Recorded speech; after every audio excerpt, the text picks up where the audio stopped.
പാസ്പോർട്ടും വിസയും ഇല്ലാതെ ഒരു 25 രാജ്യങ്ങൾ ഒറ്റ ദിവസം കൊണ്ട് ഞാൻ കറങ്ങാൻ പോയെന്ന് പറഞ്ഞാൽ നിങ്ങൾ വിശ്വസിക്കും. അപ്പോൾ നമുക്ക് നേരെ വീട്ടിലോട്ട് പോകാം. ഇന്ന് നമുക്ക് ജോലിക്ക് കൊണ്ടുവരുന്ന ഓഫായിരുന്നു. അതുകൊണ്ട് നേരെ രാവിലെ ജിമ്മിൽ കയറി നമ്മളെല്ലാം കഴിഞ്ഞ് പമ്പൊക്കെ ഒന്ന് ചെക്ക് ചെയ്തിട്ട് നേരെ കുളിച്ച് ഫ്രഷ് ആയിട്ട് നേരെ നമ്മൾ കറങ്ങാൻ പോയാൽ ഞാൻ പറഞ്ഞ ഇത്രയും രാജ്യങ്ങൾ നിങ്ങൾ ഒറ്റ സ്ഥലത്ത് പോയാൽ നിങ്ങൾക്ക് കാണാൻ പറ്റും. നടക്കുന്ന ഏറ്റവും വലിയ ഫെസ്റ്റിവൽ ആയിട്ടുള്ള ഗ്ലോബൽ വില്ലേജിൽ പോയാൽ ഒരു 10-15 മിനിറ്റത്തെ യാത്ര ഉള്ളുമായിരുന്നു. നേരെ നമ്മൾ എത്തിയോടെ തന്നെ ടിക്കറ്റ് എടുത്തു. എന്താ പ്രമാണിച്ച് ഒരാൾക്ക് 30 ദിർഹം എന്ന് പറയുന്നത് 7 ദിർഹമായിട്ട് നമുക്ക് ഓഫറിൽ കിട്ടി. നേരെ നമ്മൾ ടിക്കറ്റ് എടുത്ത ശേഷം അവിടെ ചെക്കിംഗ് ഉണ്ടായിരുന്നു. ചെക്കിംഗ് എല്ലാം കഴിഞ്ഞ് നേരെ നമ്മൾ അകത്ത് കയറി. കാണിക്കുന്ന ഓരോ കൊട്ടാരങ്ങൾ ഓരോ രാജ്യത്തിന്റെ കൊട്ടാരങ്ങളാണ്. നമ്മൾ കുവൈറ്റിനകത്തുള്ള സ്ഥലങ്ങൾ കാണാൻ കയറി. ഇപ്പൊ ആ രാജ്യത്തിലെ കുറെ കൾച്ചേഴ്സും അവരുടെ തുണികളും അവരുടെ ആഭരണങ്ങളും അതുപോലെ അവരുടെ പെർഫ്യൂംസ് ഒക്കെയാണ് ഇവിടെ ഉള്ളത്. കഴിഞ്ഞ അടുത്ത യമാൻ എന്നുള്ള രാജ്യത്തിന്റെ അകത്തുള്ള കൾച്ചേഴ്സും അതിന്റെ സാധനങ്ങളൊക്കെ കാണാൻ നമ്മൾ അകത്ത് കയറി. കണ്ടിട്ടില്ലാത്ത കുറെ ഐറ്റംസുകളൊക്കെ കണ്ടു. അതുപോലെ ഇഷ്ടം പോലെ ഹണീസും അതിന്റെ വെറൈറ്റീസും കൾച്ചേഴ്സിനെ ബന്ധപ്പെട്ടുള്ള കുറെ വാളുകളും അതുപോലെ കുറെ ജ്വല്ലറീസും അങ്ങനത്തെ സാധനങ്ങളൊക്കെ ഉണ്ടായിരുന്നു. പിന്നെ ഒരുപാട് സീഡ്സ് ഐറ്റം നമ്മൾ കാണാത്ത ഒരുപാട് കാര്യങ്ങളും അതിനകത്തുണ്ടായിരുന്നു. അത് കഴിഞ്ഞ് നമ്മൾ നേരെ ഈജിപ്തിൽ കയറി. അവിടെ കയറിയപ്പോൾ അവിടുത്തെ സ്പെഷ്യാലിറ്റീസ് എന്ന് പറഞ്ഞാൽ ഇങ്ങനത്തെ ഐറ്റംസിലാണ്. ഇതിന്റെ പേരുകളൊന്നും എനിക്കറിയത്തില്ല. പിന്നെ അവിടുത്തെ കുറെ മമ്മീസും അതിന്റെ പ്രതിമകളും രാജ്യത്തിന്റെ കൾച്ചറിനെ ബന്ധപ്പെട്ടുള്ള കുറെ ഡ്രോയിങ്സുകളും ഒരുപാട് വെറൈറ്റി ആയിട്ടുള്ള പാത്രങ്ങളും പോട്ടുകളും കുറെ സ്റ്റിക്കേഴ്സും ഒക്കെ ഉണ്ടായിരുന്നു. പിന്നെ അവരുടെ ട്രഡീഷണൽ ഡ്രസ്സസും കണ്ടിറങ്ങിയോണ്ട് തന്നെ അടുത്ത മൊറോക്കോ കയറി. അവിടെ കയറിയപ്പോൾ കുറെ അത്ഭുത വിളക്കുകളല്ലേ അതേപോലത്തെ ടൈപ്പുകളൊക്കെ ഇവിടെ ഉണ്ടായിരുന്നു. അതുപോലെ കുറെ ബീമുകളും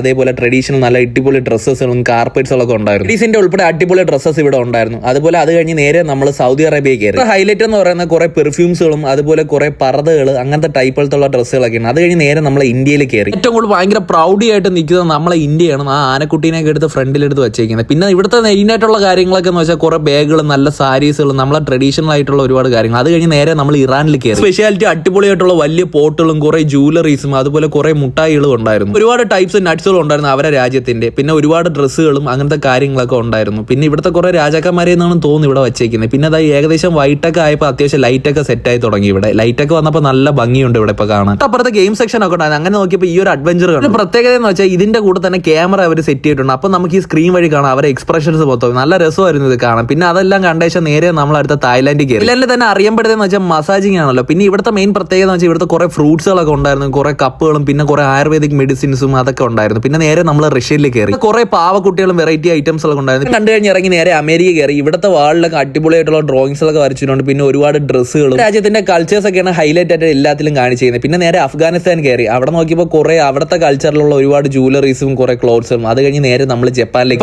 കയറിയപ്പോൾ കുറെ ഐറ്റംസുകൾ ഉണ്ടായിരുന്നു. ബാഗുകളും അതുപോലെ പെർഫ്യൂംസുകളും കുറെ ഓയിൽമെന്റ്സും അങ്ങനത്തെ കാര്യങ്ങളും ഫുഡ് സ്പോട്ടും ഇഷ്ടം പോലെ ഉണ്ടായിരുന്നു. ജ്വല്ലറീസും കഴിഞ്ഞ് നമ്മൾ നേരെ ഈ സ്ഥലത്തോട്ട് കയറി. ഇവിടെ കയറിയപ്പോൾ ആദ്യത്തെ നമ്മളെ കാഴ്ച ഇതൊക്കെയാണ്. ഇഷ്ടംപോലെ വെറൈറ്റി ഫുഡുകളൊക്കെ ഉണ്ടായിരുന്നു. അത് കഴിഞ്ഞ് നേരെ നമ്മൾ അടുത്ത കയറിയത് ചൈനയിലോട്ട്. കയറിയപ്പോൾ തന്നെ ഫുള്ള് നമുക്ക് റെഡ് മയോണ് വരുന്നത്. പിന്നെ അവിടുത്തെ കുറെ ഡ്രസ്സുകളും അതുപോലെ വെറൈറ്റി ആയിട്ടുള്ള വാച്ചസും അതുപോലെ ടോയ്സ് ഒക്കെയാണ് കൂടുതൽ ഇവിടെ ഉള്ളത്. ഇഷ്ടംപോലെ സാധനങ്ങൾ നമ്മൾ ഇതിനകത്ത് കയറിയപ്പോൾ ഉണ്ടായിരുന്നു. കുട്ടിയൊക്കെ ഉള്ളതും അതുപോലെ വലിയവർക്കും എല്ലാവരും. നമ്മൾ നേരെ ആഫ്രിക്ക കയറി. ഇവിടെ എനിക്ക് കുറച്ചും കൂടെ ഇഷ്ടപ്പെട്ടായിരുന്നു. ഇവിടെ കുറെ സാധനങ്ങളൊക്കെ ഉണ്ടായിരുന്നു. അടിപൊളിയായിട്ട് വെറൈറ്റി ആയിട്ടുള്ള സാധനങ്ങളൊക്കെ നമുക്ക് സോക്കേഴ്സിലൊക്കെ വാങ്ങിച്ചു വയ്ക്കാൻ സൂപ്പർ സാധനങ്ങളുണ്ട്. പിന്നെ അത് കഴിഞ്ഞ് കുറെ ഫുഡ് സ്പോട്ട്. അത് കഴിഞ്ഞ് നേരെ നമ്മൾ സിറിയ കയറി. ഇന്നത്തെ കാഴ്ചകളിൽ കൂടുതലും കുറെ കാർപ്പറ്റ്സുകളും അതുപോലെ തന്നെ കുറെ തുണികളും കുറെ ബാർബർ ഷോപ്പുകളും അതുപോലെ തന്നെ കുറെ ഫർണിച്ചറും കുറെ മേക്കപ്പ് പ്രോഡക്ട്സ് ഒക്കെയാണ് ഇവിടെ ഉള്ളത്. രാജ്യത്തിന്റെ യൂണീക്ക് ആയിട്ടുള്ള കാര്യങ്ങളാണ്. അത് കഴിഞ്ഞ് നേരെ നമ്മൾ ശ്രീലങ്ക കയറി. ശ്രീലങ്ക കയറിയപ്പോൾ ഇവിടെ ഫുള്ള് മെഡിസിൻസും അതുപോലെ നമ്മളെ ബട്ടർ ചിക്കനും നമ്മളെ ചിക്കൻ മസാലസുകളുള്ള എല്ലാ വെറൈറ്റി ഐറ്റംസുകളുടെ പൊടികളും ഒക്കെ കിട്ടും. പിന്നെ നേരെ നമ്മൾ യു എ കയറി. യു എയിൽ കയറിയപ്പോൾ തന്നെ നല്ല അടിപൊളി എക്സ്പെൻസീവ് ആയിട്ടുള്ള ഒരുപാട് സാധനങ്ങൾ ഇതിനകത്ത് ഉണ്ടായിരുന്നു. അതുപോലെ ഒരുപാട് ഡ്രസ്സുകളും ഒരുപാട് ഫ്രൂട്ട്സുകളും. പിന്നെ അത് കഴിഞ്ഞ് നമ്മൾ നേരെ പാകിസ്ഥാനിലേക്ക് കയറി. പ്രത്യേകത എന്ന് വെച്ചാൽ ഇവിടെ മാത്രം കിട്ടുന്ന ഒരുപാട് ജാക്കറ്റ്സുകളുണ്ട്. പിന്നെ അത് കഴിഞ്ഞ് ഒരുപാട് ജ്വല്ലറീസും ഒരുപാട് ഐറ്റംസും. അത് കഴിഞ്ഞ് ലാസ്റ്റ് ആൻഡ് ഫൈനലായിട്ട് നമ്മൾ തുർക്കി കയറി. ഇവിടെ ഫുള്ള് ഫുഡ് സ്പോട്ടാണ് ഉള്ളത്. ഇഷ്ടം പോലെ വെറൈറ്റി ആയിട്ടുള്ള ഫുഡുകളൊക്കെ കണ്ടിറങ്ങിയിട്ട് ലാസ്റ്റ് നമ്മൾ മൊത്തത്തിലൊന്ന് കാണുമ്പോൾ അടിപൊളിയാണ് ഇവിടുത്തെ ലൈറ്റ് മുഴുവൻ. അങ്ങനെ എല്ലാം നമ്മൾ കണ്ടിറങ്ങി നേരെ നമ്മൾ ഇറങ്ങി. രാജ്യക്കാരെ ലാംഗ്വേജ് കേൾക്കാൻ പറ്റി. അതുപോലെ അവരുടെ കോസ്റ്റ്യൂംസ് എല്ലാം കാണാൻ പറ്റി. അതുപോലെ അവരുടെ പ്രോഡക്ട്സ് കാണാൻ പറ്റി. ഇതൊരു ഗ്ലോബൽ വില്ലേജിൽ മാത്രമേ നമുക്ക് ഇതൊക്കെ എക്സ്പ്ലോർ ചെയ്യാൻ പറ്റുള്ളൂ. ഇത്രയും രാജ്യക്കാർ ഒറ്റ സ്ഥലത്ത് വരുന്നത് നമുക്കത് കാണാനും അതിനുള്ള ചാൻസസ് കിട്ടുന്നത്. എല്ലാം കണ്ടിറങ്ങി ഒരു 12,000 സ്റ്റെപ്പ് നടന്നു കഴിഞ്ഞപ്പോൾ നല്ല വിശപ്പുണ്ടായിരുന്നു. ചീറ്റ് മീലായതുകൊണ്ട് 2 പൊറോട്ട ഒരു ഫുൾ ഷവായി അതിന്റെ കൂടെ നമ്മൾ ചെറിയൊരു പൊറോട്ട ബർഗറും കഴിച്ചിട്ട് നേരെ നമ്മൾ ഇറങ്ങി. നേരെ ഫ്ലാറ്റിൽ എത്തിയോ തന്നെ ഡ്രസ്സും മാറിയിട്ട് താഴെ പോയി നമ്മൾ കുറച്ച് തണുപ്പും കൊണ്ട് കുറച്ചേരം ഇരുന്നിട്ട് നേരെ കിടന്ന് ഉറങ്ങി. അപ്പോൾ ഓക്കെ ബൈ.